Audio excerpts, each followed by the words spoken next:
Hello all and welcome to episode 72 of the Green Arrow and FPL podcast by Fantasy Football Hub. As the international break slowly draws to a close, we can seriously begin to think about our transfers or wildcards for game week 5. Or can we? As it seems nearly every highly owned player has some kind of knock or risk attached to them this week. Another wild week in the FPL world. My name is Fergi and a big welcome to my co-host Adam Hopcroft. Adam, have you had a restful international break? Yeah, it's been quite fun actually. On Sunday, I did a fun event with my son, and if people want to try it, he challenged me, can we drop an egg out the window, the top window, without smashing it? So it took a bit of creativity, and we managed to do it. We managed to drop an egg out the top window. We created a little invention that stopped an egg from cracking. So yeah, that's the sort of stuff you get up to in international breaks. Flipping heck, mate. What did you use to stop it cracking? Do you know what? I cannot spoil the surprise because I'm sure all of our listeners will be desperate to try this, and I don't want to give the secrets away. Awesome, mate. Fantastic. I'm very, very excited. You'll have to tell me afterwards. You'll have to tell me after when we're off here. Yeah, another mad week, kind of risk attached potentially to Lukaku. There was news yesterday that Lukaku is booked. So he's missing the second and third game, but he admitted in an interview after that he has been struggling with a small strain. So he's off for a scan. Hungmin's son this morning, there was I think he's had like a calf injury potentially. Calvert-Lewin has hurt his thigh. He's got a bad toe, all sorts of stuff. There was even a report this morning that Ronaldo looks set to be benched for his first match and all this. It's just absolutely mad, but hopefully we can make some sense this evening of of where we're going, because I've got to be honest, I don't know about you, but after last week's brilliant wildcard episode, which thank you so much everyone, because we smashed all our watch and listen records, absolutely incredible, but I'm still pretty much none the wiser on what I'm going to do ahead of game week 5, so I'm looking forward to going through it all with you. Let's just likewise. Oh, excellent. That is good. Let's just remind ourselves briefly then of our team. So I've got yours up now on screen, Adam. Do you want to just kind of remind us where you are? And we briefly discussed, -8 on wildcarding last week. Where's your head at the moment? So my team currently sits. I've got Sanchez in goal. I've got Trent, Shaw, and Soufal at the back, with White and Tsimikas on the bench. Salah, Benrahma, Bruno, Greenwood, and then Tony, Ings, and Antonio up front. Where are my thoughts at? Well, I've stepped away a little bit, so I haven't. I've been sort of keeping up to date with the news, watching some of the international football, but I haven't been scrolling the boards and the feeds every 2 seconds. I think the reason people are finding it difficult this week is that there are some genuinely good opportunities.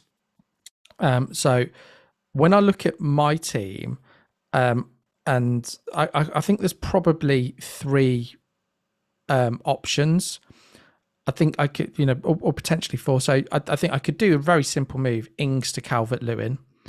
But I think whilst I think he will play, the news that he pulled out of the internationals and he's been suffering with injuries is obviously a bit of a concern.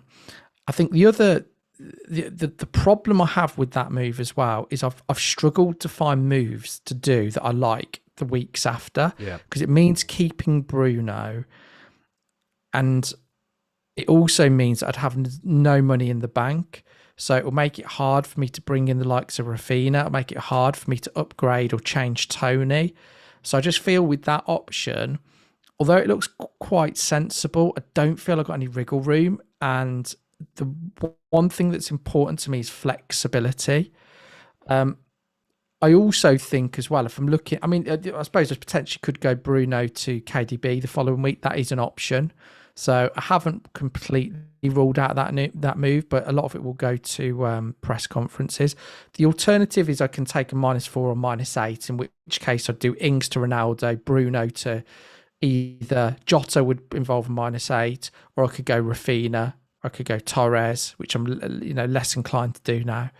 So there's options there. Saar possibly got some very good fixtures coming up until the wild card. So I feel there's some options there. And then the alternative to both of those is I could think, well, I'm taking a -4, -8, and I'm still not going to be completely happy about where I want to be. Is there an opportunity to wild card?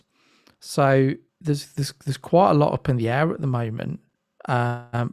If I'm being pressed to make a decision, as of now, I would probably lean towards the -4 and -8 option, because wildcards are precious. And I wrote down probably the key differences between my actual side and what my wildcard side would be. And it comes down to, I'd be -4, at least -4 worse off in this scenario. And it would come down to Jota, Calvert-Lewin and Smith Rowe, which are really good and it sounds quite appealing, versus Greenwood, Toney and Ben Rama. I think with that, whilst I like the players I'd be bringing in, Greenwood against Newcastle, he could have a field day, because if Ronaldo's not scoring, you'd fancy Greenwood. You could fancy both of them to do well. I think Ben Rama, taking him out after 1 week, again, that's a little bit risky. And Tony's got Brighton at home, so I don't think I've written him off completely as an option. So at the moment, I'm leaning towards bringing in Ronaldo for a -4. And I think that's probably the option I prefer. I like the flexibility of having a premium forward, because I think alongside Kane and Lukaku, and also as well, Ronaldo's got 3 home matches in 4, and I think you can frame the fixtures how you want. The fact that after this he's playing West Ham, Villa and Everton, or the fact that he's got Newcastle, Villa and Everton at Old Trafford in his first 4 matches. So it's how you frame it. Yeah. But I think Ronaldo's a captain option against Villa, and as much as I hate to say it, I think his only Premier League hat trick, or his only hat trick for United, what would be the same thing when it came against Newcastle at home. Binek. Sorry, I just had to throw. I read it on Sky earlier, but just throw that curveball in. So yeah, I think that's where I'm at. But a lot of it will come down to the team news, because I think internationals are really, really difficult, because you get a lot of phantom injuries. I think you'll get some surprises with the teams being listed the weekend. There'll be stuff that we probably didn't know about or hear about, because we haven't had the luxury. When teams are training every day, you obviously see the photos, you can work quickly who's out, but it's hard. It's a lot harder to decipher with internationals. So that's why I'm probably not wanting to wildcard at the moment. Are there any questions you've got on that, or do you want to go through before we go through your team? It's very similar to kind of my thoughts. I think the only thing I would add in there, around the uncertainty of the weekend is even now we're seeing it nearly every week, is there are players getting COVID or having to isolate, and we don't even know it until after the presses, or even on the Saturday. So that with the factor in terms of when you think of the quarantining, players have been away as well. I think you're right in terms of the fact that we will see some quite strange lineups. I think not massively strange. I just mean more in there will be the odd person you would expect to start in a fair few teams who won't, and there'll be some kind of phantom injury, or having to isolate or something along those lines. So yeah, I agree, but I haven't got any questions about your moves at all. I think they're all very, very sound, and they're pretty much kind of the same kind of things as what I'm working to. The only main difference with my team, which I've now got on screen, is I made a move last week, which I kind of wish I hadn't.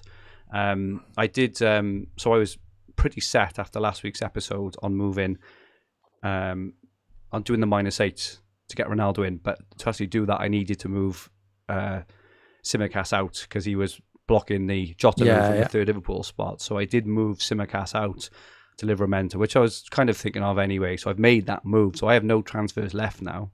But, it's saved me 0.1, which is not the, it's not the reason I did it, but it seemed silly not to do it when I knew I was going to do it anyway, if that makes sense.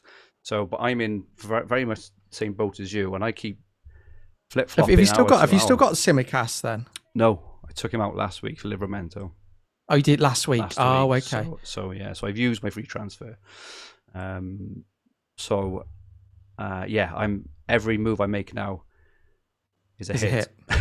Which is wow. I keep flip-flopping between doing nothing, -4, -8, or even wildcarding, and I just cannot make my mind up. And the reason I can't make my mind up, I know, is because of all the conflicting information we're getting all the time. It's just incredibly frustrating, and you just don't know, from one day to the next who's supposed to be playing, who's supposed to be starting, who's injured, who's not, and it's incredibly difficult. I know one thing for certain, and that is I'm not wildcarding, so I know that now, and I've come to this decision myself based on the fact that I think that even if I do make a -8, potentially even make a -12, which I'm not going to do, but even if I made a -8, a -8 points is not going to define my season either way. What if I'm looking for a top 1k rank, 5k rank, or 10k rank, that 8 points is not going to really decide that. 8 points over a whole season is not a lot. Whereas I do think I'm going to use the word reckless in my case. It may not be in other people's cases at all, but in my case, I think it'd be a pretty reckless wildcard if I did it, because I don't think I need to, or an unnecessary wildcard. I feel if I did that, it could derail my season, if that makes sense, because I don't feel I need to. And if I did, I'm going to be looking back in game week 7 and 8, trying to squeeze. I'll be booking in transfers for weeks for Chelsea, Man City, getting off United and all this. So that's the main reason why I'm not. And if you even look at the first 3 weeks in terms of opportunities, exciting opportunities coming up, there will be much more, many more opportunities in 2 weeks, 3 weeks, 4 weeks, 5 weeks, and 6 weeks. They're just there all the time. It just so happens that at this present moment in time, we're fixated on the present, whereas in 3 weeks' time, there'll be all different opportunities. So that's why I'm doing that. And one of the reasons why I've been toying with not getting Ronaldo is because, even though he's a fantastic option for game week 4, pretty sure he's going to start, But there are other options for captaincy as well for game week 4. Salah away to Leeds, Antonio Southampton, even Bruno himself. I could be taking Bruno out or captaining him. It just seems absolutely wild to think that the swings are that great. So that's pretty much where I am at the moment. Bigger picture, I've got a decent team, and I'll probably likely wildcard in game week 7. And the only other think about, I've spent a lot of time on social media over this international break, just through boredom or anything, and I'm determined to try and not measure myself against other people and what they're doing on social media. So people can get to my team for free. They can do all the moves they want to do and get it for free. Wildcard teams look absolutely fantastic. But I'm trying to keep in my mind all the time, not playing against any one person, right? And just got to trust my process. I'm playing against faceless millions rather. I'm not playing against you. I'm not playing against anyone in particular. I'm playing against millions of people. And to me, discipline is probably the ultimate thing you need. You need a fantasy manager. So what you've basically said is that all FPL managers and everyone that listens to this is completely faceless. No, absolutely not. Faceless is in when it comes to rank, you're just looking at numbers. Yes, I know what you mean. That's all it is. Absolutely not faceless. I absolutely love our watchers and listeners. So one thing I do think that we should talk about is, particularly with neither of us wildcarding, I do think that there is an opportunity to wildcard this week, and there is an opportunity for upside. And there's a couple of reasons I think this is the case. I think firstly, there'll be a lot of -4s, -8s flying around this week, so you're going to give yourself a head start on a lot of people. I also think as well that if you're confident in the team structure. And I'd advise, if you're going to wildcard, maybe look at game week 7 as to a team that you could put out, or players that you can replace using your 3 or 4 transfers up to then. I think you can actually create a team where when it comes to game week 7, where other people's wildcarding, you probably will be able to get fairly close to that team. Probably the only real key differences are going to be City and Chelsea. City's always a lottery, other than maybe Diaz. And Chelsea, I think, you'll probably have Lukaku anyway and a defender. So I do think, I think whilst it's team specific, I think there's an opportunity this week. And I think the only thing that is probably holding me back is the players that I'm ditching. I'm just not sure I've given them enough opportunity, because I think Tony will still have a good season. I think he'll get the majority of Brentford's goals. So I think Greenwood I've got as well, who would potentially ditch, and Ben Rama. So that's the only reason that I'm probably not going ahead with it. But there is an opportunity, because the likes of Jota, Calvert-Lewin, getting Leeds in your team for their good fixtures, if you want to gamble on Wolves and get the right assets. So I do, and actually the team that I haven't mentioned is Arsenal. I think I'd be shocked. I'd expect Arsenal to have a good run now. And if you get the right assets from Arsenal, someone like Tierney could be an exceptional. So I think there is an opportunity to do so. So we talked about it last week. With a lot of it was, I know you were quite pro wildcard at the time, but a lot of it was against wildcarding. So I just want to try and balance it up, because if people have pressed the button, I don't necessarily think it's a bad decision. No, and as we always say, it's team specific, right? So with my particular team and my exact players at the moment, I don't feel I'm in it. But I would, again, to balance it back as well, the thing I always come back to, did some really good team reveal videos at the start of the season on this channel with yourself, and with loads of other great managers. The thing that always sticks in my head, and it really made me think. It's something I could think I can actually take and actually act on. And it was General said, and it's really simple, but it's something. And he says, "This is the biggest build-up ever." Mate, what is it? It's the most simple thing ever, and everyone has heard it a million times. But when you actually think about implementing it, and it is a marathon, right?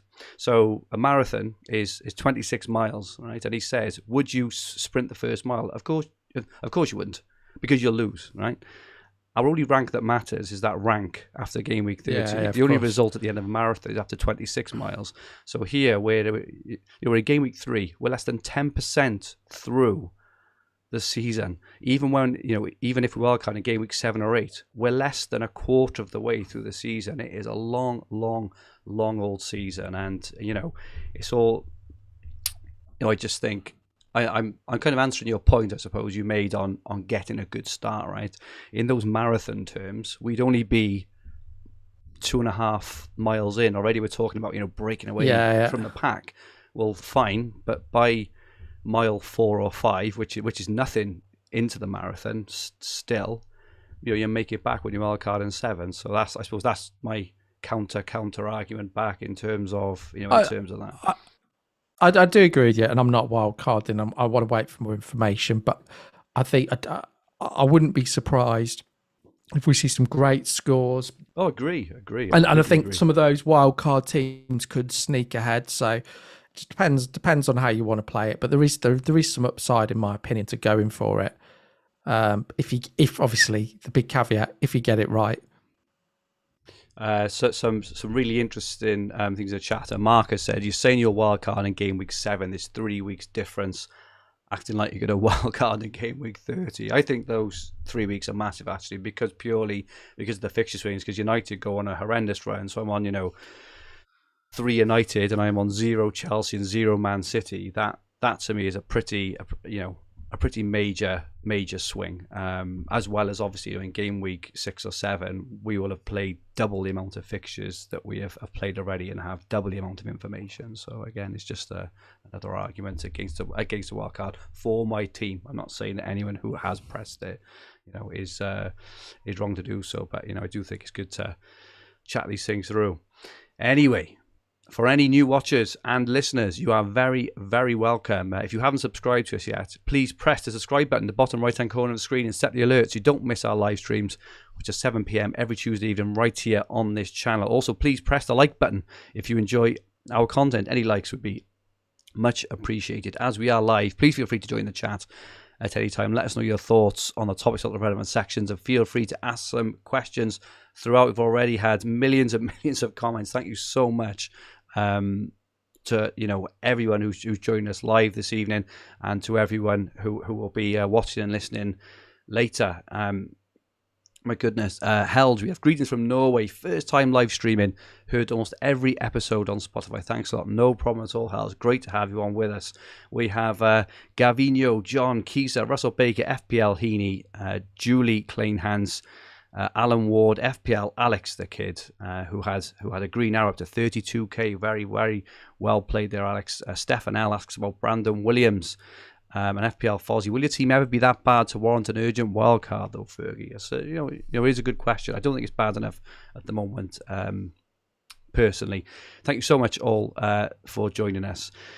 So this week we're going to look at the best player picks for the next 3 game weeks. So from game weeks 4 through till 6, and this is because we head into that massive fixture swing, as we've talked about in game week 7. This will lead on so nicely to the questions around some specific and common transfer dilemmas that lots of FPL managers, including us, are facing. We will look at a wide open captaincy for game week 4 and run through our teams and plans, even though at the moment we haven't got much of an idea. Hopefully this chat and the chat with everyone in the chat will help us sort our team out. We'll do our weekly competition and take a look at the top of the Green Arrow Mini League. I think I'm buffering a little bit, which I apologise for. Hopefully it is manageable and it looks okay. So firstly, Adam, we have the fixtures for the next 3 game weeks from fantasyfootballhub.co.uk, sorted by ease. Don't forget, Hub members can sort them any way they want at fantasyfootballhub.co.uk. So the next 3, according to the ticker, Everton have got the best 3 fixtures. They're home to Burnley, away to Villa, home to Norwich. That has a couple of very enticing fixtures in there. Watford have got Wolves, Norwich, and Newcastle. Also some great fixtures for Norwich there. Arsenal, who you mentioned in third, home to Norwich. They've got Burnley and Spurs, and then United have got that fantastic home fixture to Newcastle in the upcoming game week 4, and they have West Ham and Villa. Wolves and Liverpool also have very nice fixtures coming on the horizon. Bottom of the shop, Adam, I'm sorry to say, Villa, the next 3, Chelsea, Everton, and United. Don't get much worse than that. Spurs have got Palace, Chelsea, and Arsenal. And Man City and Chelsea and West Ham are also down there as well. So this is where we're talking about that big fixture swing, that big flip in game week 7, specifically for Chelsea and City. Chelsea especially go right up to the top, as well as some other teams. I suppose just looking at this, a couple of things which jump out to me immediately, Adam. I just mentioned Man City and Chelsea's next few games. One of their next 3 each is pretty good. So Chelsea obviously have got Villa at home in game week 4. Man City have got Southampton in game week 5. Other than that, they're not kind of massively attractive there. And this is one of the reasons why I was looking at this earlier, and I was tempted to kind of wait, on going whole hog. Aston Villa's fixtures for a bit of a while now are not nice at all. Just so you know, not at all. No, jump offings, and if anyone's still holding on to players like Target, potentially Buendia, even though that's an issue in itself. Maybe maybe Martinez as well. I think it's probably a good time to jump off. Watford and Wolves could have some really nice cheap options, which I'm sure we'll talk about now. And the other one, kind of most importantly for me, so when we talked about transfer workflow last week, and the factors you think about when thinking about transfers, United and Liverpool for me are the best captaincy options for the next 3 game weeks. I think it's, Ronaldo likely the best one potentially in game week 4, even though Salah has Leeds, and then Salah has Palace and Brentford in game weeks 5 and 6. So this was another reason why, deciding to go against the wild card, it seems madness. If a wild card did potentially in game week 4, I'd be taking out Shaw and Bruno, against, with a fixture at home to Newcastle, which seems madness. And how many times have we been burnt in the past by taking out players? It always seems to happen. Anyway, Adam, looking at these, what are your thoughts, on the fixtures for the next 3 game weeks? I think Everton stand out with obviously being top of the ticker. So I think Calvert-Lewin, it's just whether his injury is serious or not, which I don't think it is. I expect him to start versus Burnley. Yeah, I do too, mate. I think Arsenal's fixtures are okay for these, but I don't know if Burnley away for Arsenal is a great fixture, particularly how physical Burnley have been. So I'm not sure that's a great fixture. But and then Spurs at home, I don't think is a great fixture. But I think over the longer term, I'd expect Arsenal to start picking up points. I think United, and if you go one beyond, they got 3 out of 4 at Old Trafford. So I think the one that interests me as well is Watford's, because they've got 3 really good fixtures, and if anybody's wildcarding in 7, you could jump on Sarr and hope he does the business, and then wildcard him out when their fixtures toughen. So that's my thought process at the moment. What do you reckon? Yeah. I think the same in terms of what you said about Watford. There, Wolves for me another really, really interesting one. We'll look at some stats now, kind of when we go through each each position now individually. But there's a lot of Wolves players in terms of expected points who've been doing really, really well. So yeah, I think overall Everton, Watford. That I agree with you on Arsenal. I do expect them to beat Norwich, but as you say, Arsenal are not the kind of team who'll go away to Burnley, and win 3 or 4-0 there, and that Spurs game is always going to be a hard game. The Man United game week 6 one is interesting, and again, it kind of, that's the Ronaldo dilemma I've got. If that was maybe a tougher game, no disrespect to Villa, obviously, but Ronaldo is a potential capture option in game week 6 as well, and if they didn't have that game, I may be tempted to leave Ronaldo out. But the fact he's got, as you mentioned, the 3 home games in 4 is quite tempting there. Let us know in the chat, anything you think about the fixtures there. Gavinho says, do we think Leicester away is tricky for City? Surely City still score a couple. Leicester haven't been that good this season. At the moment they haven't scored many goals, and they conceded a few as well. So I think we've got some stats later, on the specifics of game week 4. But I think City are quite overwhelming sort of favourites there on that one. Mark Corner says he's on wildcard. Remove Salah until game week 13. Method in the madness. Pray for me, lads. Well, I do think we mentioned earlier, Adam, actually around Jota. Do you think Jota could potentially cover Salah if you weren't planning on captaining Salah over the coming game weeks? Yeah, I think cover's a very dangerous word, so I won't say.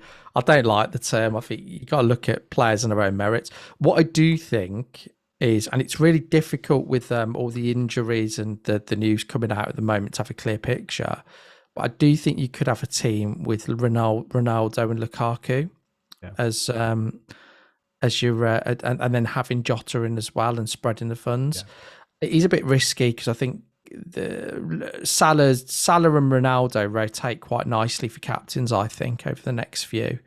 So yeah, I think you can get away with it. I mean, I even mentioned a bit tongue in cheek that if I did bring Jota in, I'd consider captaining him at home against Palace if he was a definite starter. I think he's he seems so lively at the moment. But yeah, I think is it essential to have Salah? No.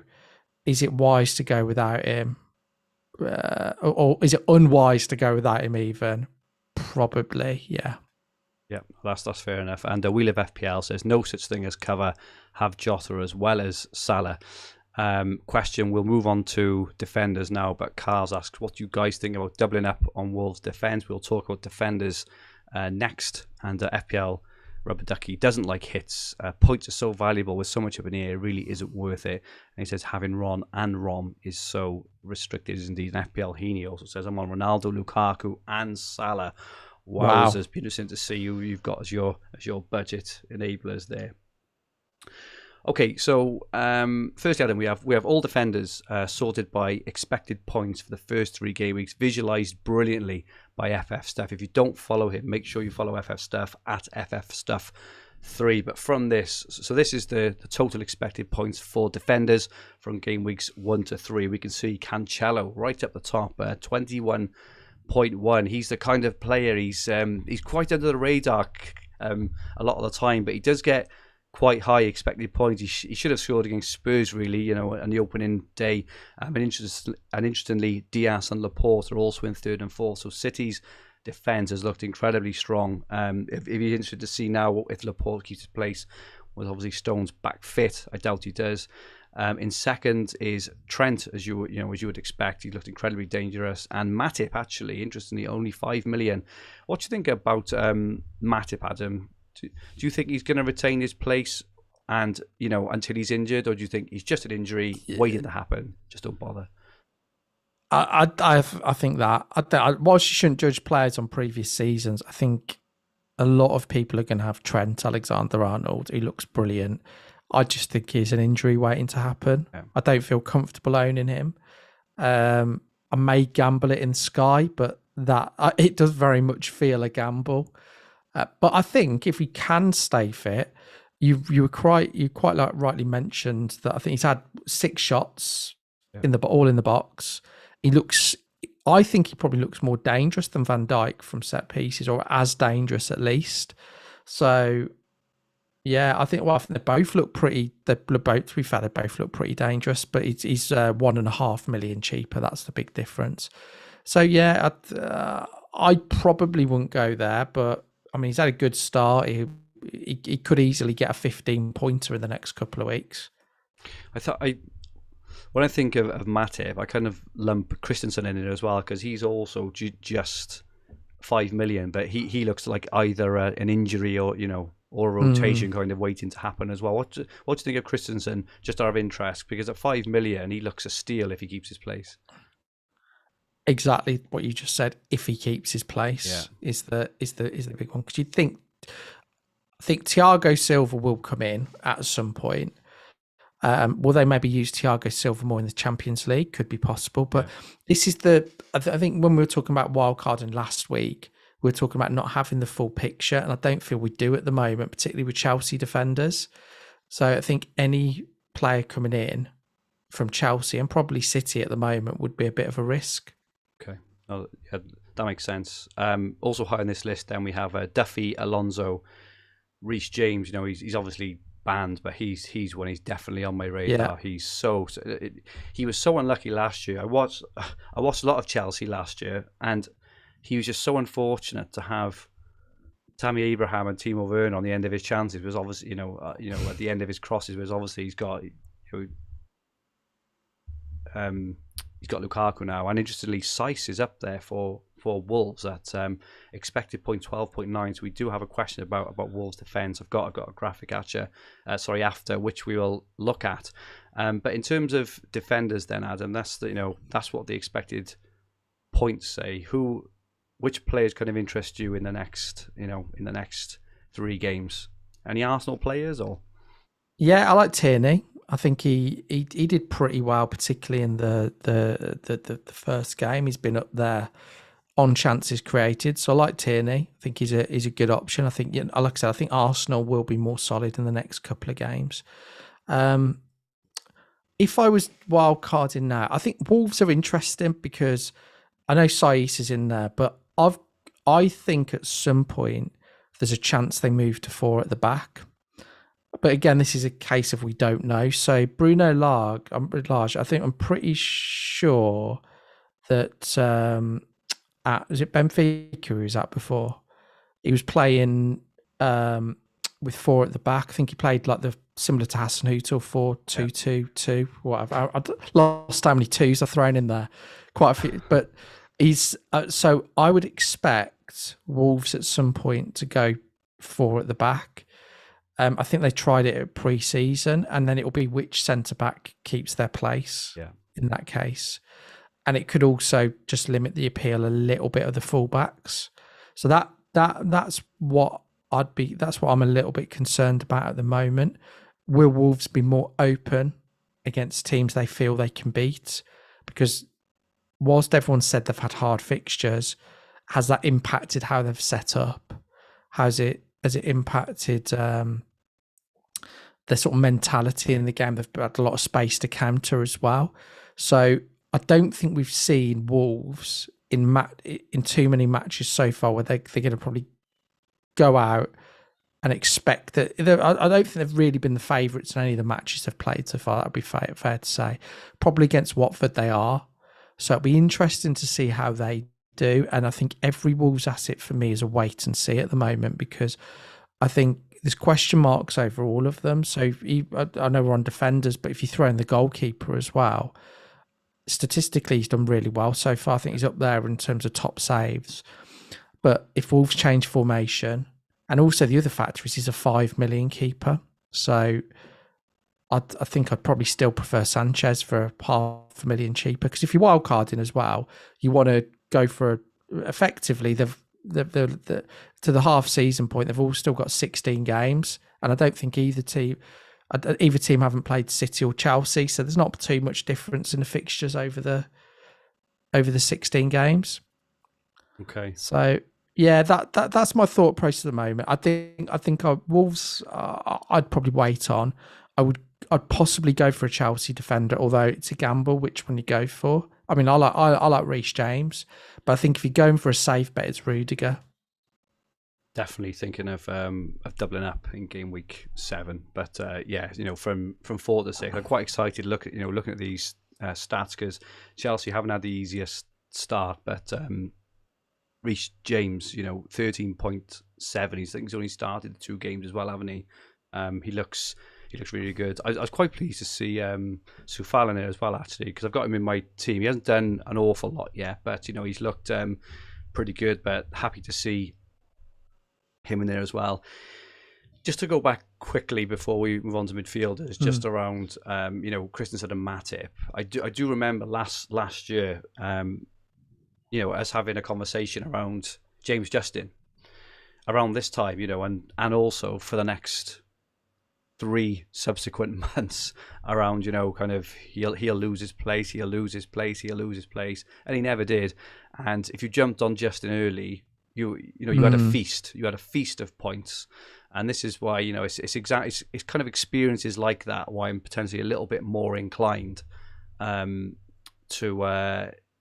have a look at Christensen and Matip. Maybe not both, but I think you could afford. I think you can afford a risk in the team. And they're both at a price that you can move off them. But if they stay in the team at their price, they will be gold. There's just no thing about it. And then again, while others still every week, should I bring them in? You're thinking of your next move all the time. So, we live FPL. Still no news on Firmino. Is annoying. Completely agree there. It's if he's out, I think he's heard for. He's out for a couple of weeks, but a couple of weeks, do you really want to make a transfer for a hit for someone for 1 or 2 weeks? I'm not sure. It's a tough one there. Just going to look briefly on Wolves defenders. So these are predicted points. So we've done it for the next 8 game weeks because Wolves, have got a really, really good long stretch. And in terms of defenders, we had a question of Freelander Steve, and there was also a couple in the chat as well, actually. Best Wolves defenders, is Seiss worth the 0.5 million over the likes of Cody or Marcel? Is Semedo the better pick? So we just ran it through the Fantasy Football Hub points prediction tool. Over the next 8 game weeks, Seiss is predicted to score around 29 points. Semedo 27, Bowley nearly 27, Cody 25, and Kilman just 8. I think I think that's the thing that he's gonna lose his place. It looks like they think that Mark Harley's gonna lose his place as well, but. The difference between Seiss and Semedo, only a couple of points. Difference between Seiss and Cody, maybe 4 or 5 points. So I suppose it depends. If you want to spend that extra $500,000, Seiss does have higher goal and assist threat than either of those two. So I personally think it may be worth going for Saiss, because if he does get an attack in return, he will likely get bonus points. So to answer your question, what do you think about Wolves defenders? I know you say you're kind of a wait and see, but if your arm was up your back, you've got to pick a Wolves defender. Who would be the one you'd pick at the moment? Probably Semedo. Semedo, just for that attacking intent, is it? Yeah, I think so. I mean, he's got into some good positions, and he's getting into the box quite a lot. Yeah. But for me, I think Wolves are still a wait and see, because we've only seen them against a certain type of opposition, I think. So let's see what they do. The other factor with Wolves, which I think is quite important, is they're on 0 points so far. Yeah. So whilst they've played quite well, really he's under a lot of pressure, their manager, isn't he? And imagine if they lose to Watford, all of a sudden the narrative's going to change massively. So I think, I think we should be a little bit, I know look, people are fairly excited by them, but I don't think I'd go for a Wolves player in my wildcard if I was wildcarding. Okay. With that in mind, let's take a look now at midfielders. So these were the expected points from game weeks 1 to 3 for midfield. So Salah came out top at 21.6. Interestingly, Mane just behind on 19.6. Torres in third. Benrahma, Adama Traore, who has only scored 6 points, but he's got 17 expected points. Incredible. Jota, Fornals, Grealish, and Trincao, and they are all ahead of hat-trick hero Bruno Fernandes, which is absolutely incredible if you think about it. Greenwood is in there, Mount and Gallagher. So I took on defenders, Adam. Which of the midfielders do you think are the best options for the next 3 game weeks? Salah, quite I think every time I try and challenge Salah, I just can't. I think my arguments get shot down, and I think I think he's captaincy potential in particular, and I think I would double up with Jota rather than going either or. Really? So I think Salah for me is where I would go, and I think a lot of people would agree on that. It's hardly taking a huge risk on that one.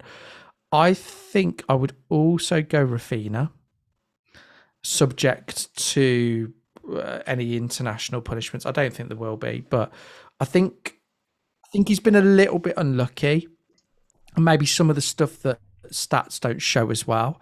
But when I was watching the Burnley game as a non-Rafinha owner, it is quite a scare. He's so involved, and I think it's 6.5 million for the run that they've got coming up. He could do something against Liverpool. I wouldn't be surprised. I mean, they've been giving away chances, haven't they? And then he's got Newcastle, so he's got a good long-term run. So I like Rafinha. And then I would probably say, out of all of the others, the one that probably excites me most is Diogo Jota, because I just see, out of all of them, if Firmino is out, there's just clear upside for him. He's playing as a number 9. He scored a goal and assist tonight. He just looks like he's going to score every time he plays. So that'd be the 3 that I would that I like. Greenwood, I don't think you can write him off, and I think he's played exceptional the first 3 matches. And it's just, I don't know how Ronaldo coming in is, whether it's going to have a positive, a negative impact. I just really, really don't know. I mean, he'll most likely play from the right, which I think is good for him anyway. I think I'd probably prefer him there but it's a tough one to know how he'll be impacted. But obviously, like Ronaldo, he's got 3 of the next 4 at home. So, and he's in good form. He's not, the good thing with Greenwood this week, he's not been on international duty. So huge plus for keeping him this week, I think. Yeah, it's tough. I mean, all of the others look good. I think Sarr, next 3, great fixtures. The only thing with Watford is I don't think they're that attacking. And it puts me... I think when you've got... I much prefer Rafinha to Sarr. I know there's a little bit of a price difference, but I think I would go there. So I'm probably looking at more the safe options at the moment. I don't think there's anybody I've said that is controversial, or there's I think Torres is more of a rotation risk than the others. I think what worries me is the Champions League, and it's just predicting Pep. And I 2 weeks ago when you were talking about Torres as a great option, you were right in everything you were saying, but it's your appetite for risk, and there's nothing more frustrating. I had Mahrez at the end of last season, and it was so frustrating constantly hoping that he'd be starting, and I haven't been given enough confidence that he's guaranteed to start maybe 3 of the next 4, because there's extra players coming back. But he's an option with a lot of upside. So again, he could be, you could put him in the Jota and Greenwood category. What do you reckon? Yeah, I'm probably a little bit more high on Greenwood than you are over the next 1 or 2. Yeah. Chris Smith actually in the chat, he puts it nicely. Greenwood is a don't buy, don't sell. I completely agree with that. I'm really, really happy to hold him, but he would be a risk to kind of buy Jota. I'm all over Jota. We mentioned it last week that when he plays as in that striker role, he pushes Salah-Mane out wide, and he's the main man in there. He's fantastic in the air, great finisher, rapid. So yeah, and his price is ridiculous. I would go back to a couple of players who I mentioned a couple of weeks ago. I would go back to Torres. So yeah, like I've said, it's his price is why I think he's worth. I think he's worth the risk at 7 million. If he doesn't play, you can get your Ayling off the bench or whoever off the bench. I don't think it matters. Like he's in. He will haul at times. He will blank and frustrate at times. But you just got to ride him through. So I'll definitely be looking to get in Torres. I'd probably go for Jota this week because Liverpool's fixtures are better over the next 3, and I think Jota's more likely to start the next 2, back to back. But Torres is one for me, absolutely, and the other one is Traore, and it's not just because of his. Excuse me to cough.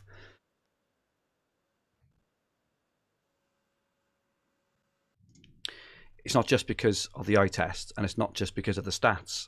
It's the both. They just haven't translated into points. I've watched him. I think he looks absolutely superb. He can't finish at the moment, but, I go back to Bamford. Excuse me. I need to cough.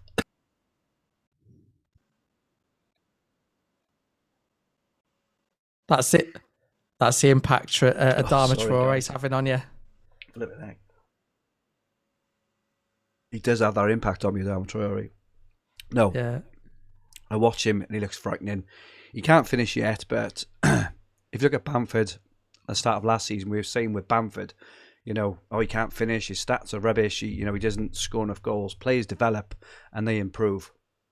And I personally think that we will see Adama Traore and Jimenez. We'll get to the strikers soon, but I think we will see a few goals and assists in the coming weeks. I think for 6 million, I think he's a great, great price for a real danger.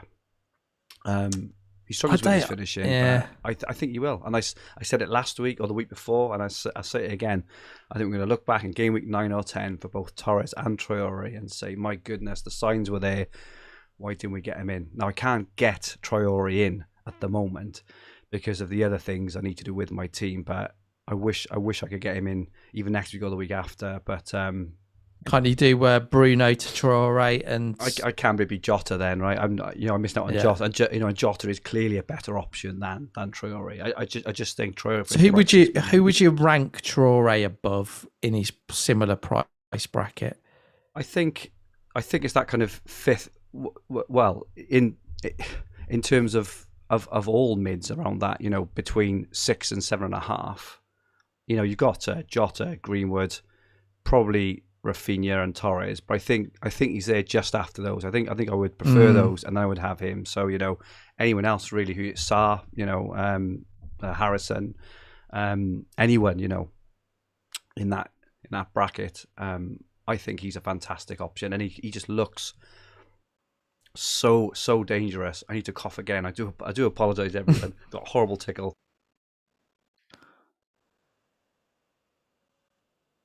I'm not convinced with Traore. I think I just think I think it's not necessarily Traore. It's more Wolves that I would want to see more from. Yeah.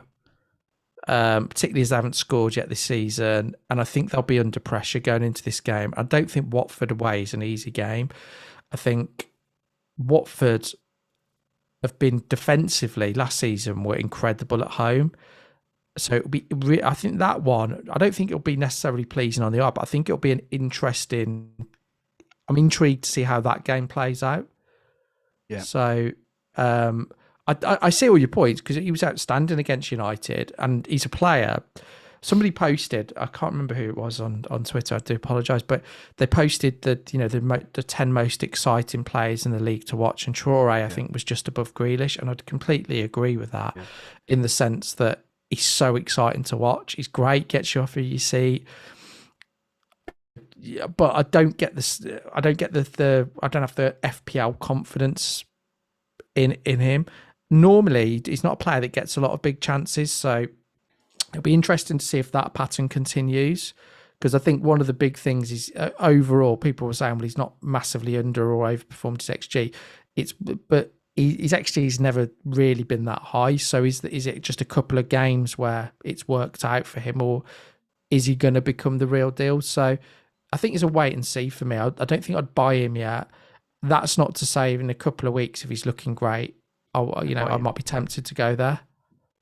But my argument is he does look great, and you want to buy him before he scores his points, because if you wait a couple of weeks and he scores next week, and then you wait another week and he scores 2 the week after, gets golden assist, there's his points you missed out on. So that's always my argument with players like Torres, Traore, all these players is you can't really afford to wait and see, because their hauls will be very sporadic. You need to, in my opinion, you need to very sporadic. What's he got like? What did he get last season? 1 or 2 goals last season. He might get his goal for the season. This is a new season. Game. This is a brand new season. Okay, we'll have a bet. We will have a bet. I think that in the next 8 game weeks, Traore scores a minimum. I thought that was it. The next 8 game weeks, Traore scores. I reckon he gets, I'll say, a minimum of 4 attacking returns. Oh, interesting. For a 6 million midfielder who you had no interest in, you're very hesitant. I don't know. I think 8 game weeks is that's a return every other, which for a 6 million midfielder you have to say is a good return, right? A decent return. Yeah. Right? See what I could see happening. I'll take the bet, of course. So just to put that one. Adam to bed. Backtracker. No. I can see that. But what I can see happening is maybe in one of the games he gets like a goal and 2 assists, but then he has quite a barren. That's exactly my point. But you average that over a number of game weeks, and you're laughing. Yeah, it's interesting. I just haven't at the moment.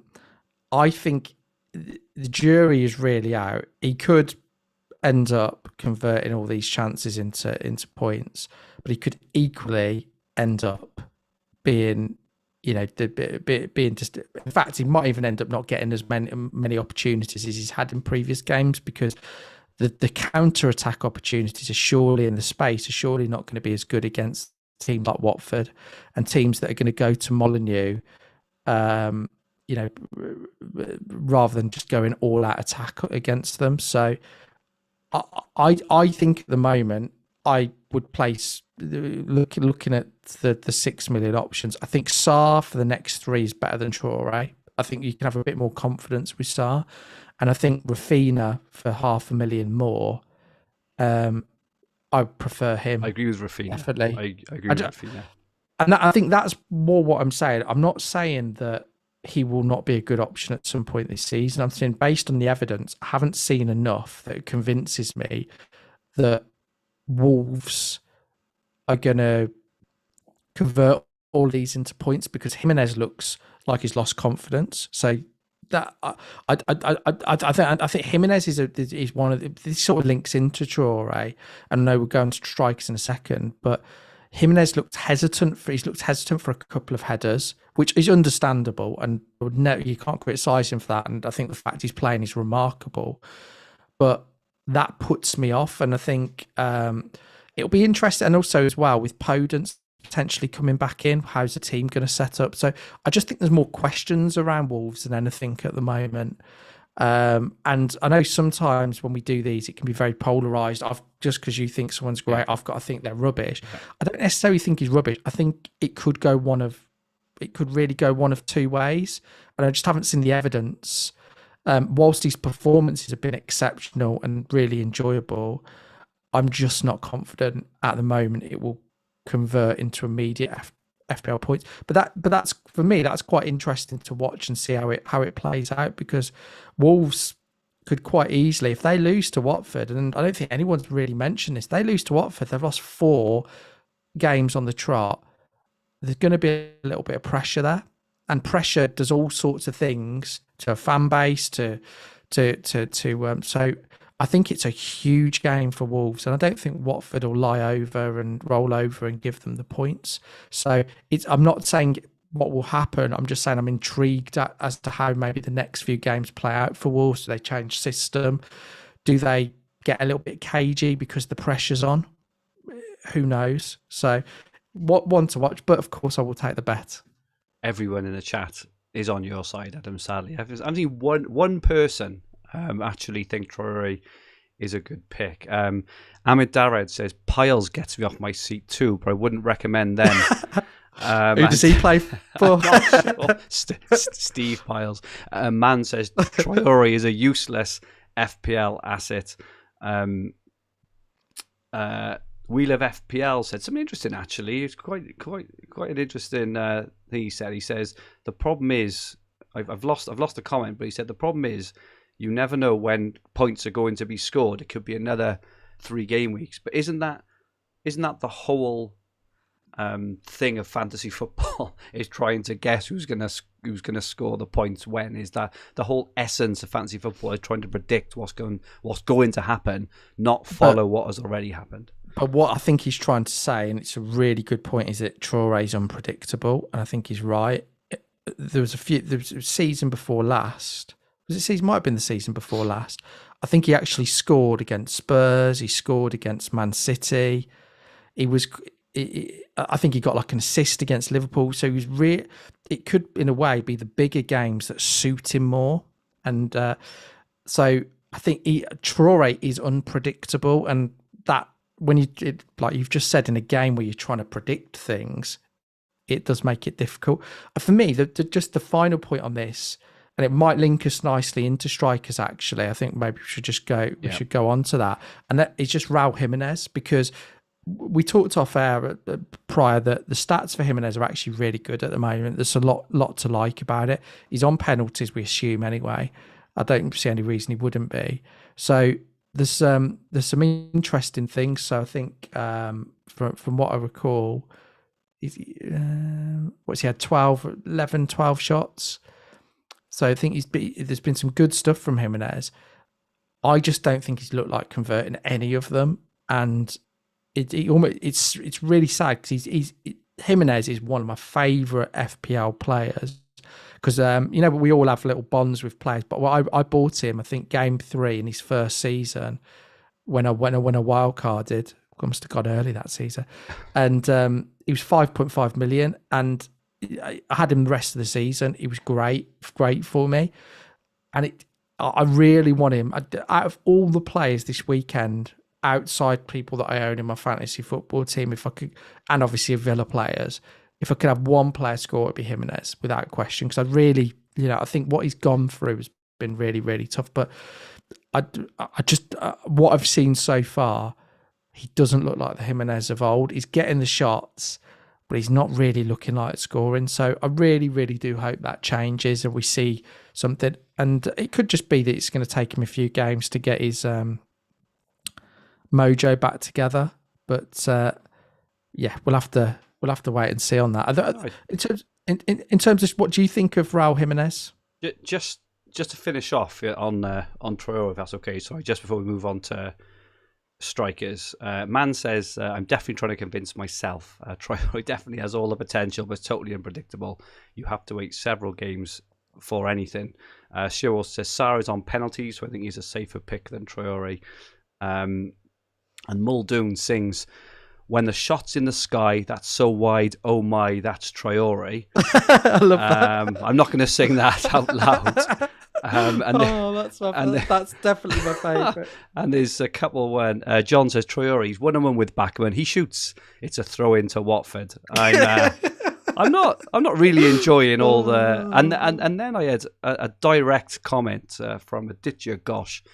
This Fergie guy is speaking rubbish. I'm not sure how much more direct you can get. I don't think you're speaking rubbish, and I think your point about trying to identify, somebody before they get the points. Yeah, I get that, and he has looked. He's been one of the best players or the most enjoyable players to watch this season. But it's more Wolves. I'm just not. I'm not convinced. I'm not as convinced as other people, because I've seen it before where teams have started well, they've put in good performances, but haven't won, and very quickly the pressure has mounted. So, yeah, I think in the next couple of weeks we'll know really what to expect from Wolves. Okay, just touching on Jimenez again. I agree with you, but he's had the third most shots in the box. I think he'd be fine as well. I put him in a similar bracket to Traore in terms of I thoroughly expect them to do well over the next 6 or 8 weeks. As you say, 0 points. At the moment, but from what I've seen, there's everything to suggest that they have been unfortunate. They've been unfortunate. They deserve something against Spurs. They deserve something against Man United. They're the two I watched. They actually dominated Spurs for large period. They just couldn't score. But the tide will turn. So I think everyone's probably bored about talking about Wolves now, but I think Traore and Jimenez are going to do well over the next 8 weeks. I hope so. I'd like I said, I want to see Jimenez score this weekend. That would be. So moving on to strikers, and unsurprisingly, Antonio is at the highest expected points of 30. Calvert-Lewin second on 23.6. Quite surprisingly, maybe third is Pookie at only 5.9 million. Maybe being a bit unlucky. Wilson is also at 16. Wood is also up there at 16. Then Vardy, Lukaku has got his 14 in just the 2 matches, obviously. Adam Armstrong is up there as well at 14.8, and Bamford 14.6. So I'm looking at Leeds. Just on Leeds, I'm looking at Leeds very much in the same way that looking at not looking at Wolves. Obviously, Leeds are better than Wolves, but Leeds have had a tough run of fixtures. I think they still look pretty decent. And I fancy Bamford to do well. There's a comment there in the chat actually around not seeing Bamford in many or any wildcard drafts. Now I know you like Bamford, Adam. If you were to wildcard, would Bamford be kind of high in your thoughts for the next few games? I think I'd go Calvert-Lewin before Bamford because of the timing of it. I think if I was wildcarding next week, I'd be more inclined to go Bamford. Yeah. But I think an example was just going back to what we were talking about. I'd be more confident going with Bamford and Rafinha over Traore and Jimenez currently. Yeah.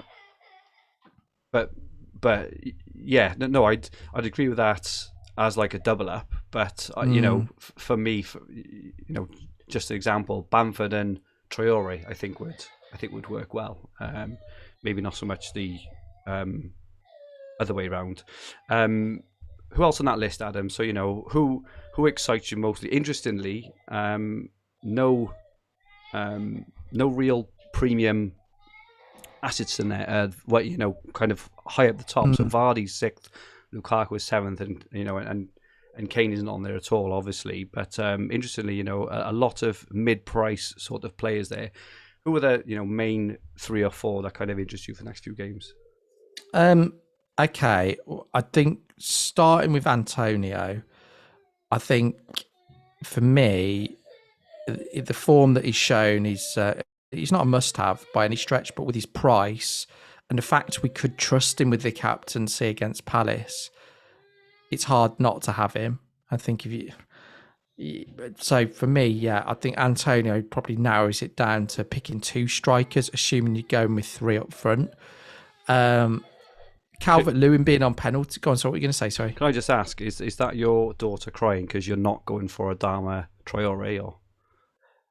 No, it's bedtime. It's been at school. Yeah, it could. Do you know what? I think she's been listening to you talk about Traore. That's more. No, that's more like, realistic. I can't believe Daddy's not going for Traore.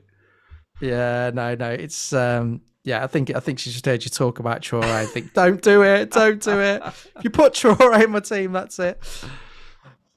So, well, I've forgot where we were. So I think Calvert-Lewin. Yeah, I just think penalties is such a big thing for him to get.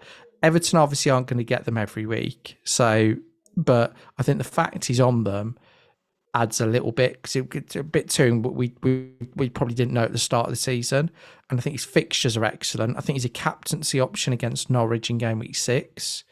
So. And he's like similarly priced as well to Antonio. So I think if I was wildcarding, I would probably go Ronaldo, Antonio, Calvert-Lewin. But I think there's so many good options. And we're looking at that list. I was panicking for a bit because, Tony's a little bit further down, isn't he? But I was worried about having him.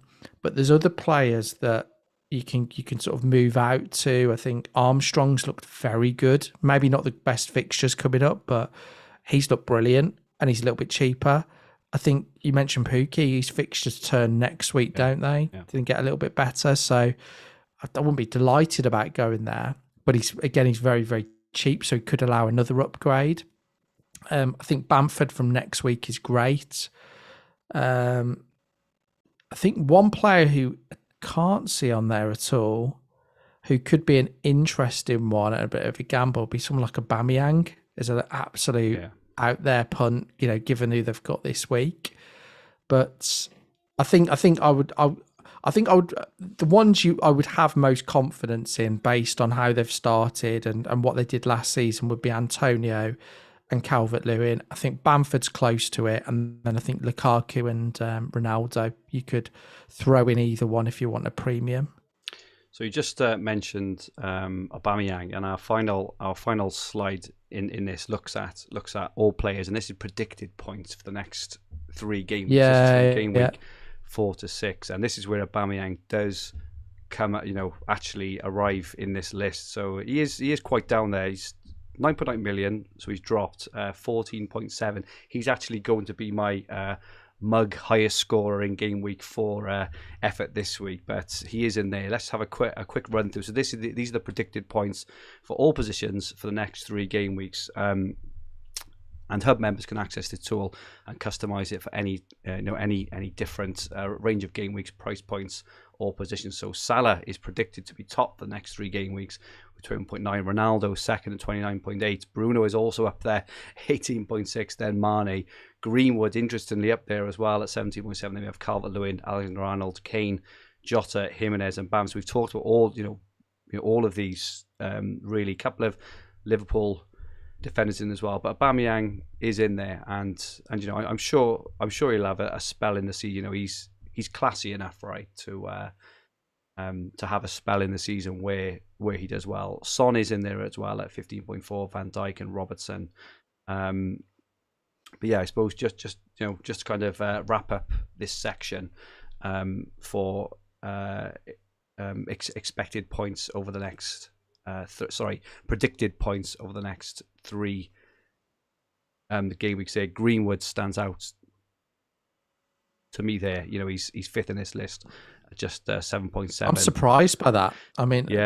Because the reason I'm surprised is that when we bought expected points, we looked at expected points. He was fairly low, wasn't he? And I thought that part of this, I thought they used certain metrics like expected points to decide it. Yeah, so I'm a little. just say sorry. There's lots of factors. Expected points is obviously one, but this is predicted for the next 3. It takes into account the fixtures obviously as well. So, and Jota's up there as well. We mentioned Jimenez and Bamford as well. So a lot of nice cheap options. I wish I could get to Calvert-Lewin, but I'm struggling. I'm struggling to get to him. Ahmed Darad. So this is for the next. These are predicted points for the next 3 game weeks, and Lukaku, interestingly, isn't in here for the next 3 according to this algorithm. Let's move on. So we've had some questions just around some players, and we'll start to move off now and look at the specific game week 4 and onwards. So we had a question from Dave Tilson. He's put, I'm after Lukaku from game week 7. Is it really worth 12.5 on Ronaldo for just 3 weeks? So this is coming back to the kind of meat of everything we're talking about ahead of game week 4. Surely Calvert-Lewin or Jimenez could equal or better him that time. What do you think the pros and cons are? Really interesting. And we kind of spoke about this just before we came live, Adam, didn't we? This whole just holding Ronaldo for 3 games, potentially for hits, -4s or -8s. And I'm kind of veering against him a little bit more at the moment for that reason, is that I feel I'm quite likely to move him on to Lukaku in game week 7 regardless. What are your thoughts on holding Ronaldo for just the 3 weeks?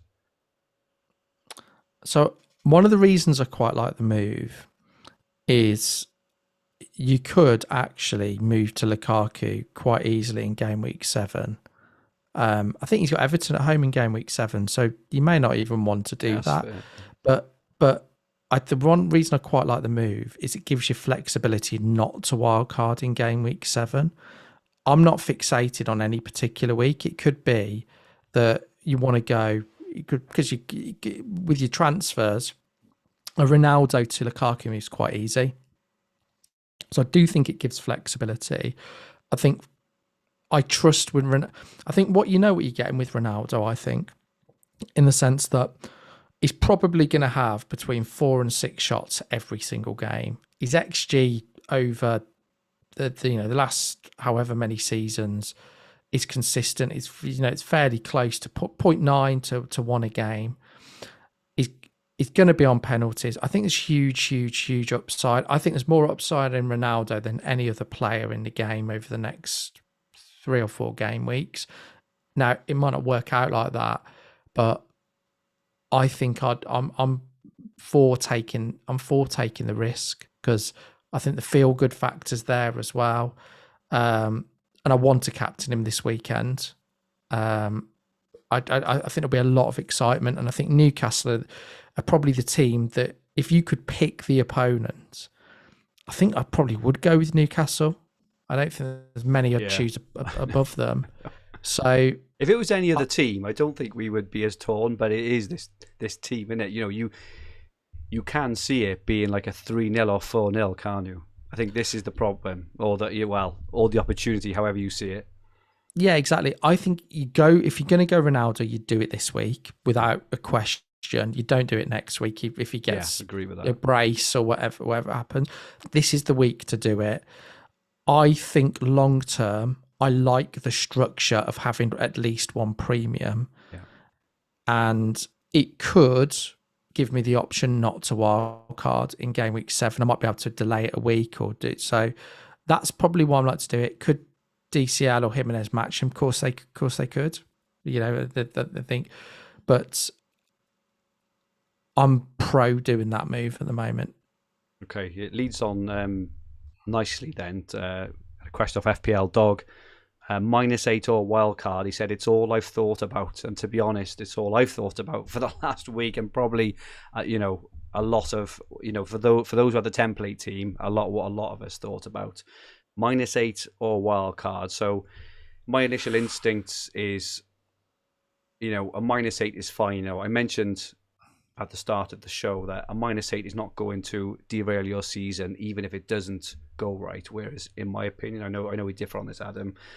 A badly used wild card or a necessary wild card could actually have a massive impact on your whole season, because you also feel like then that you're chasing your tail, and when you're chasing your tail, you make moves you wouldn't usually make as well, you know. And I speak from experience there.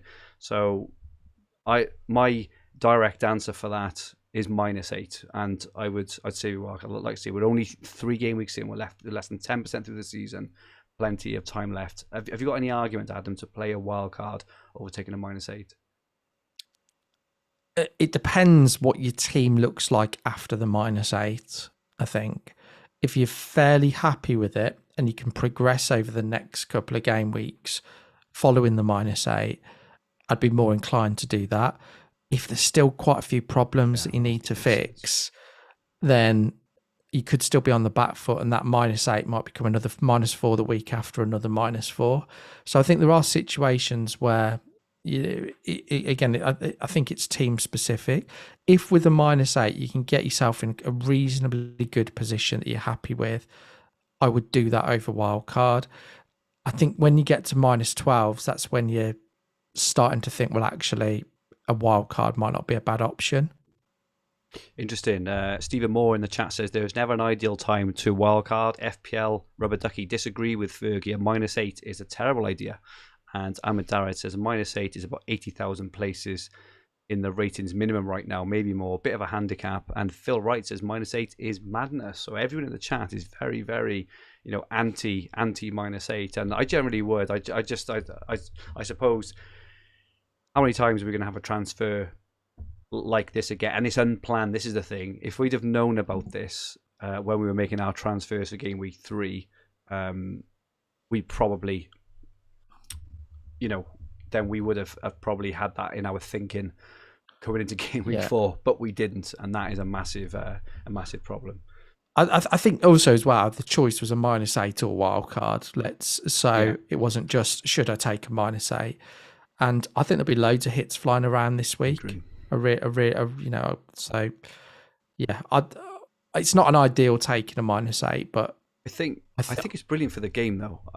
I think, agreed. I think it's fantastic that there are, this is a real template breaker. This is now that, there's a template split between Lukaku and Ronaldo, which is massive. There'll be a template split between those who take hits and those who are wildcarding, which means that, the template's gone now, in my opinion, because by the time we get to game week 7 or 8, which, is not that long, there'll be another raft of wildcards played, and everyone who plays a wildcard there, their team will be massively different from everyone who played it early to everyone who's played hits and things. I think it's absolutely fantastic for the game. And I think, I just keep getting this overriding feeling around, we spend, a lot of us spend many hours a day, hurting our heads, I suppose, over this thing. And at the end of it, it's only 4 or 8 points. I just, I think just make a decision you're comfortable with and run with it. And it's easy for me to say because I'm very, very torn myself. But I suppose, when I come to it, I'm waiting for all the information first, which is why I haven't made, I haven't made a decision, because it all depends on if players are playing, if Rafinha has to quarantine, all this jazz.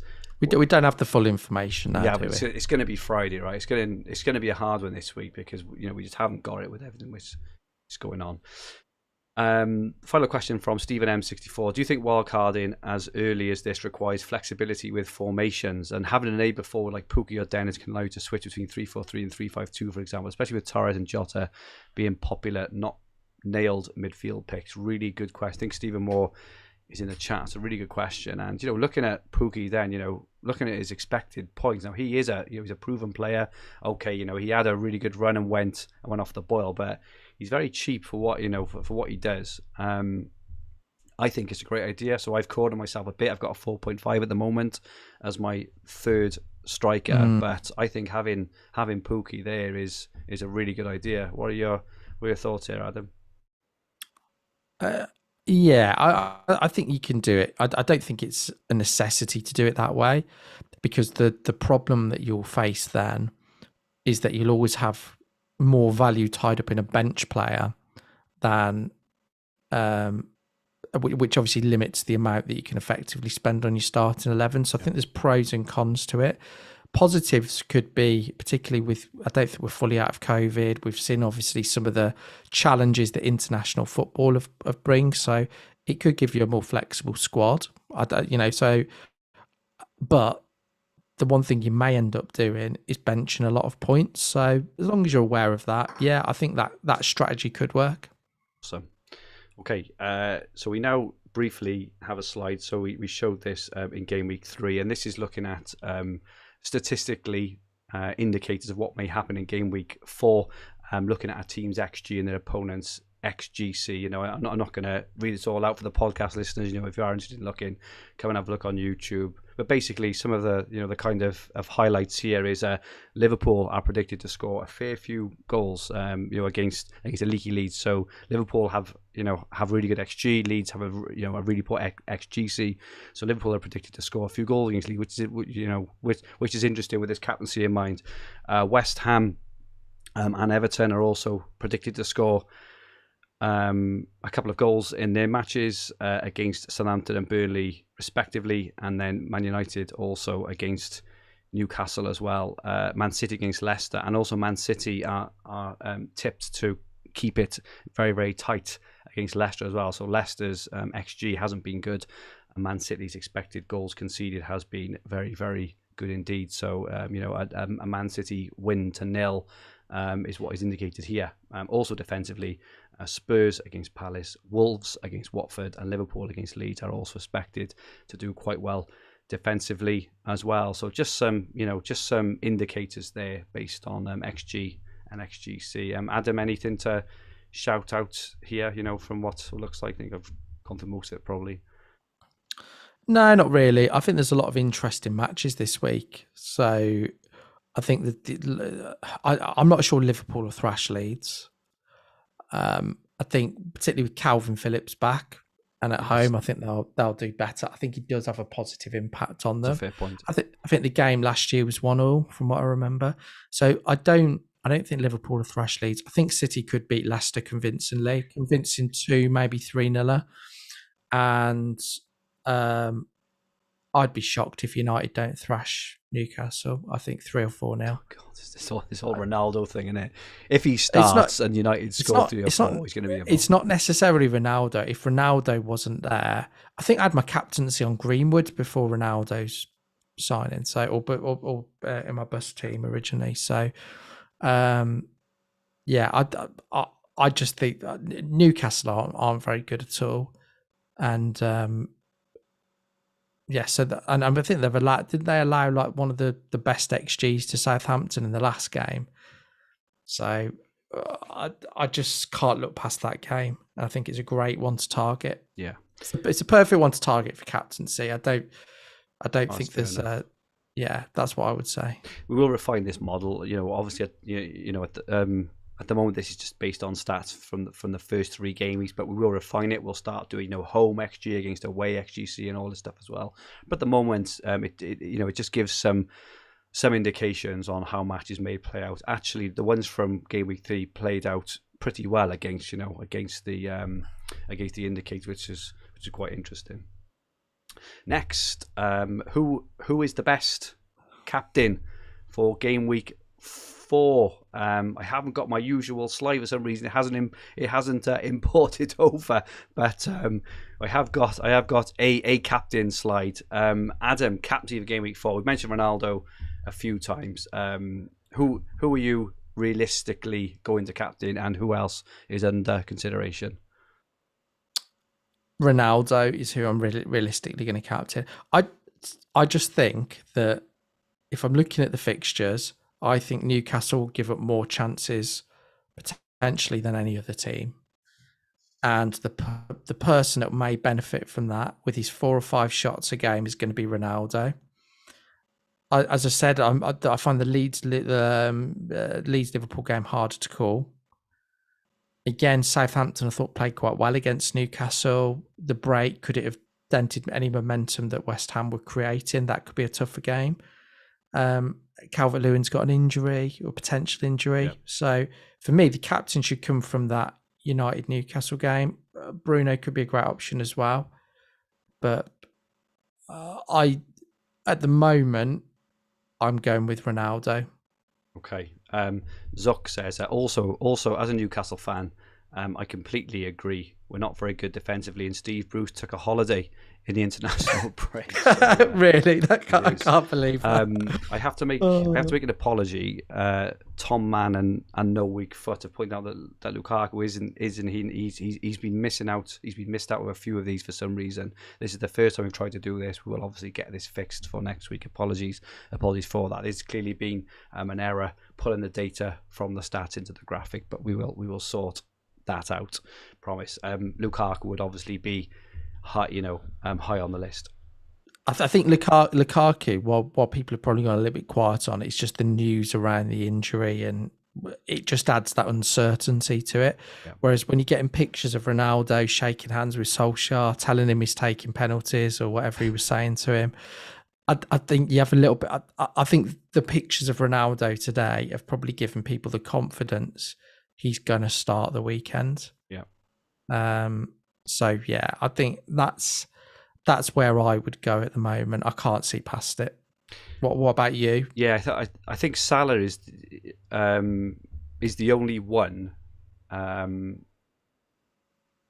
the moment who interests me, but it's only because if I don't get Ronaldo, I think I go for Salah, because Leeds, haven't looked good. I know Leeds improved, especially at home last season, but Leeds defensively haven't looked great.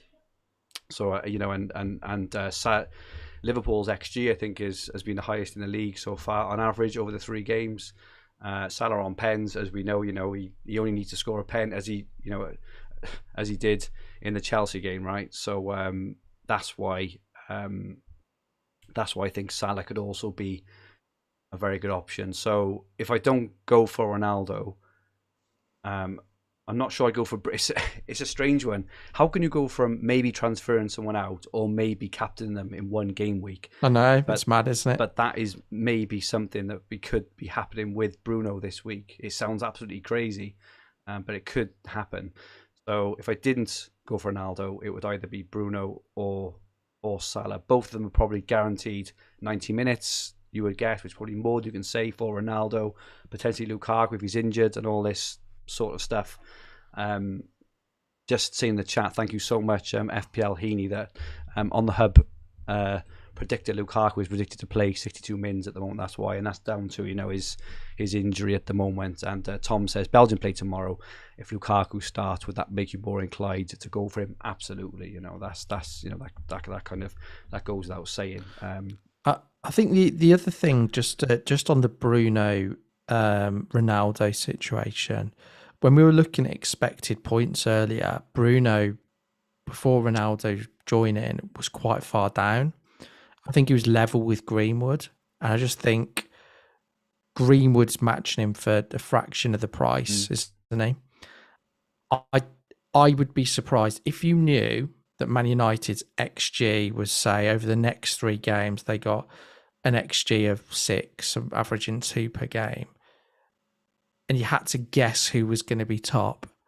You'd be fairly shocked if it wasn't Ronaldo. You'd think you'd be, just because of how he dominates it, and for all the teams that he plays for. So, I just find it so difficult to look to look past him, and we could see Bruno play a little bit more of a withdrawn role like he does for Portugal. At the moment, everything we're saying is speculation, but the one thing I'm confident on is Ronaldo. Whether he scores, whether he gets a brace or hat-trick, that's a little bit more speculative, but I fancy him to score the weekend, and I fancy him to have at least between 4 and 6 shots. So if I'm saying those things, it's very rare that I have the confidence that something like that will happen. So I'd be a bit mad not to captain somebody against Newcastle that I fancy to have at least 4 shots on there. I just can't see at the moment, unless Solskjaer, and I do think Solskjaer's pretty easy to read, isn't he? Unless Solskjaer says, or gives us some doubts that he's not starting, then it would actually cause a bit of panic, and I'm not sure what I'd do. Yeah. Just to say that obviously Lukaku isn't playing in the Belgian game this week. He got a booking, so he's suspended, so he's returning for Chelsea. So we won't know before the weekend if Lukaku is fit or not, or until the presses anyway. So I think Ronaldo, if it's Ronaldo, I think if you haven't got Ronaldo, I'd probably go for Salah personally. Is that there on the captaincy? Okay, Adam, we're back to your team, and has the chat that we have had helped you in any way towards making any kind of decisions, or is it just going to be Friday presses, make decisions? By the looks of it, I'm captaining Sanchez. Looking at my team, bit of FPL shithousery there, isn't it? It's very good. I missed that. I missed that. I like that. Yeah, you miss it? Yeah. Miss it, yeah. But I've heard he's been practicing penalties all week, so could be on for. What am I doing?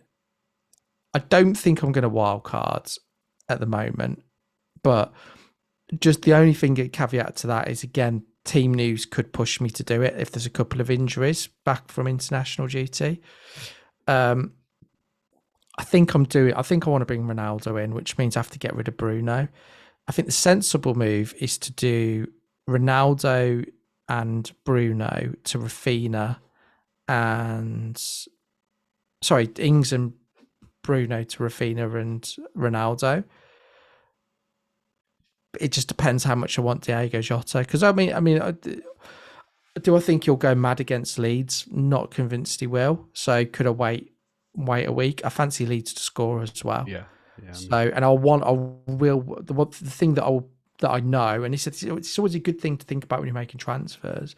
Even if Rafinha doesn't get points, I will want him after this game week, almost certainly. So I'm not going to have any buyer's remorse by bringing in Rafinha. Yeah. And I don't necessarily think I would with Jota, but the only thing with Jota is it will cost me an additional 4 points to make that move. So, yeah, it's tough. And and then whilst I might have to take a 4-point hit the following week if I want him, but then we might have some more news on Firmino. Okay, yeah, no, that's our teams are pretty similar, aren't they? I think you've got White, I've got Aylin, and you've got Tony. I've already got Rafinha because I was a bit more forward thinking. Yeah.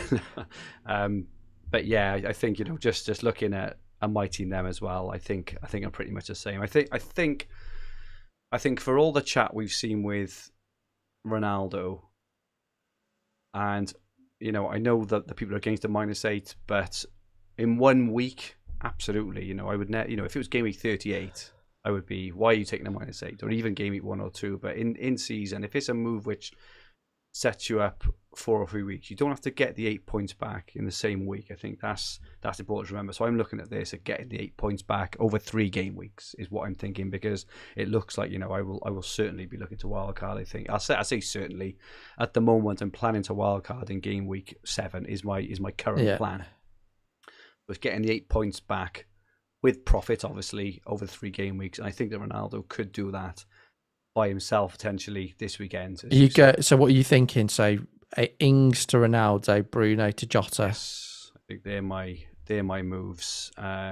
Is what I'm planning at the moment. Definitely not wildcarded. The only other thing I could maybe do, and it's completely out, is this whole Ronaldo thing, is if I don't do that, I can just do Ings to Calvert-Lewin. Basically, and captain Salah or Bruno for free. But then I don't, if Ronaldo kicks off in game week 4 and he looks unbelievable, the last thing I want to be doing then is working out how to get Ronaldo in game week 5 or game week 6. You know what I mean? So I'm quite happy to just get him in and then it's done. And it is only 8 points. Rank's pretty good. Had a pretty good start. I know someone mentioned earlier, about it drops 80,000 places at this point. It doesn't matter. The only rank that matters is at the end of game week 38. It's all a journey, highs and lows on how we get there, choosing your battles and all this jazz. The things we talk about every week. And the -8 is part of the bigger picture. So I would expect a red arrow. Any kind of green arrow would be absolutely ecstatic. But expect a red arrow. Even though I do think there will be a lot of hits, a lot of wildcard space. So we're up against wildcarders this week. A lot of wildcards have been activated, and everyone will have really good teams. But again, always think back to that marathon of people dashing off after a couple of miles, and you just sit and suck it up for a few weeks, and then strike when you think the time is right. So that's my current thinking. I'm sure the person who said earlier I'm trying to convince myself is potentially right, because I always talk too much when I try and convince myself. Anything else, Adam, on our teams? No, I don't think so. I'm just trying to think of anything else. I think the thing that would be hilarious this weekend is if United get a penalty and Bruno takes it. Can you imagine? Do you know what? I think you just have to laugh at that. I paid the 8 points just for the Twitter meltdown alone. Yeah, I think it'd be great. I think something like that would be hilarious, because we've all done it. I've made the assumption, and I was quite vocal, that I think I'm almost certain he'll take penalties, but it's not a logical decision to make if you're Solskjaer. Why would you change it? It's not logical at all. But I think Ronaldo's personality and the fact he'll want the golden boot and to maximise any potential returns, I just can't see him not. And I don't think Bruno, given how much he idolises Ronaldo, is going to step in his way. I think the fixtures this weekend, I think it's a really good Saturday of football, isn't it? In terms of the amount of games on. I'm almost certainly doing the match of the day challenge, because really? Villa are on Sky. Yeah, well, Villa are on Sky. The United game isn't on Sky, so I don't really like these dodgy streams. So what I'm thinking is, I'll do the match of the day challenge. I think so. There's a lot of good games that I'm interested by. So I think the only thing that I think ruins it is the game order they go by. Yeah. It sort of tells you how many goals are in the game. So if for any reason, if Man United aren't on first, you're going to be like, oh no, what's happening? Obviously, let's face it, if Ronaldo scores, United are probably going to be on first, aren't they? So that running order could screw up my Saturday night or Sunday morning whenever I watch it. It was funny on the Black Box one, wasn't it? Because, I know, obviously they played the Man City Arsenal game, I think, first, wasn't it? Which kind of intimated to Mark that there'd been a few goals, and he sold Torres and Mahrez. That was he's such a good sport. It was really good fun. That was how he maintained his dignity was something to behold. I watched that live. It's the only stream I've ever watched live for anything, and it was worth it. I definitely won't be streaming with you and your corn. If can you imagine? Sunday, maybe go Sunday morning stream, you with your cornflakes and pajamas, or, I'd just laughing at me for, I'm not having that. Can you imagine? I thought, Traore brace. I thought Az was very well behaved. I think if that was me and you, I think I'd have been on the floor laughing, but Az was very, I think I would be. I think sympathetic. You've got to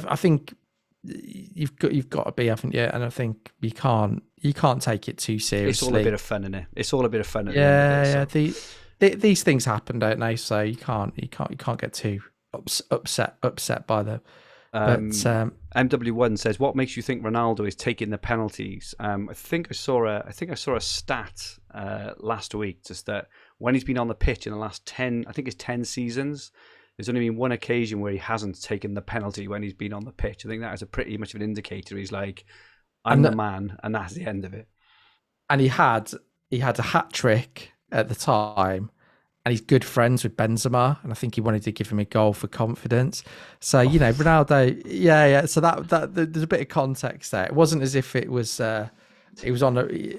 He'd already had a hat trick, so what did it matter? David Tillstone says Fernandes to score a rebounded, saved Ronaldo pen. That would be that would be good. Let us know any more of those things that you want to happen this weekend, just for the fun of it. It would be hilarious. That would be good.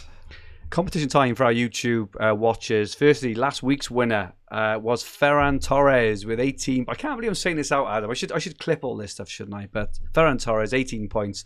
We had one win, and it was Ben Yedesina. Very, very well played there, Ben. Drop me a DM and we'll sort you out with a mug. For anyone who is still waiting for mugs, we send them out in batches that way. That's the reason why it takes a bit of time, but they will get you, I promise.